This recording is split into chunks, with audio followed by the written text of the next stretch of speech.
One of the great themes in the letter to the Romans is justification or righteousness. And it's a fantastic concept. It's debated by scholars. What is the righteousness of God? Paul says in Romans 1:16 and 17, I'm not ashamed of the gospel. In it, in the gospel, the righteousness of God has been revealed. And so you have this idea of the righteousness of God as becomes the dominant theme in Paul's exposition of his gospel to the Romans as he writes his letter. So in a sense, although gospel is the major theme of Romans, within that, righteousness or justification is the main theme. One of the problems that we have as sort of English-speaking people is we tend to have two words, justice and righteousness, and we separate the two. But in Greek thought and in Jewish thought, these two are fused, and that those Greek words embody both. God is righteous, God is just. We are justified by faith, we are declared righteous by faith. In the Old Testament and in the story of the scriptures, God is king and judge, and he decides whether we are righteous before him. At the time of Paul in the Jewish world, one was righteous before God or just before God when one adhered to Judaism's law, the Torah, particularly its boundary markers. So you were born as a Jew into the people of God, elected, you were circumcised on the 8th day if you were a boy, and otherwise you lived your life faithfully, adhering to Sabbath and other calendar expectations, eating properly, purity laws, and you participated in the customs of the people of Israel. When the Christian gospel started to spread to Gentiles, the question is, how does one be justified before God? Paul's answer in Romans, in Galatians, is you are justified by faith. He argues it's always been by faith. It wasn't the case of Abraham. His righteousness was credited to him on the basis of his faith, quotation of Genesis 15:6. So Paul has come to a realization that the boundary markers of Israel did not bring about one's justification. One is justified by faith.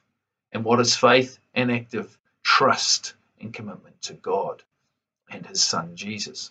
In the case of Abraham, he didn't know about Jesus. He looked forward to an heir and he trusted in the promises of God. So he was justified by his faith in the God who met him as he traveled and sent him to travel to the land. So scholars debate what the righteousness of God in Romans is. Is it primarily the character of God? Is it primarily his action towards humanity and his covenants? Is it his creative power fixing the whole of creation? Or is it a status conferred to us? I think all these ideas are there in Romans, although it is fair to say that the creation power changing of God or the restoration of the whole of creation is never connected to the notion of righteousness in Romans, but it's certainly there in Romans 8:19 to 23. So it's probably fair to see that as part of the scope of God's righteousness. But more particularly, it relates to God's character as a righteous judge acting in history, sending his son Jesus to die in our place, that we would believe in him, and then he confers on us the status of righteousness.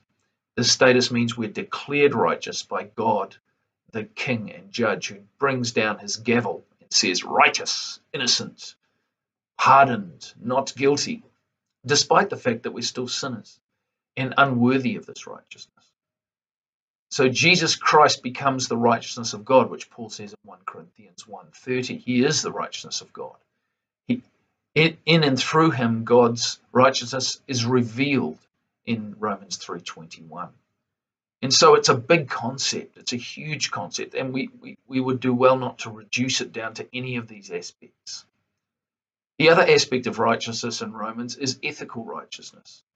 And we get this particularly in Romans 6. We've been declared righteous by faith through the grace of God to live righteously. We're not declared righteous to do what we like, to sin freely. We're declared righteous to live righteously.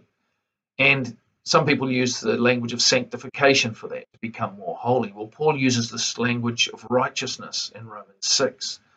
Because we are declared righteous by faith, we are now slaves of righteousness, not of sin. We are dead to sin and alive to God in Christ Jesus. So our lives now are devoted to pleasing a God who declared us righteous by seeking to live righteously. And what does it mean to live righteously?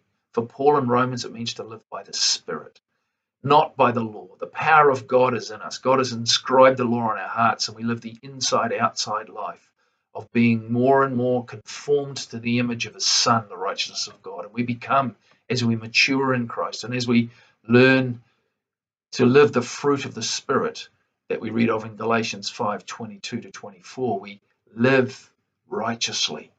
We become more and more like God, more and more like Jesus. So in sum, the righteousness of God in Romans begins with the character of God, who is righteous, who is just. He is justice, just as the Romans had a goddess, justice. God is, in fact, justice.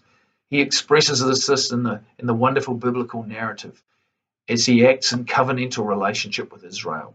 And he acts by bringing the new covenant to us through Jesus Christ. His blood is the blood of the covenant.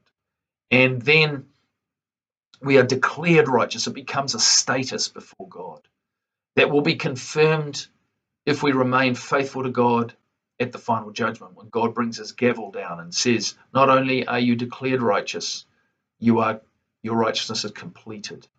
You are ethically wholly righteous. You are righteous for all eternity. And then, of course, there's this ethical righteousness, living it out. Righteousness is a beautiful concept. We shouldn't get lost in scholarly debates of wanting to sort of emphasize one aspect over another.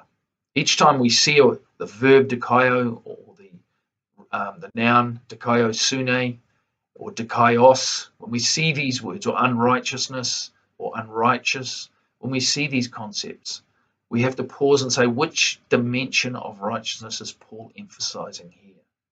And we have to have a big view of it, because to be honest, it's one of the most important doctrines in the scriptures. The wonderful truth that we are justified by faith.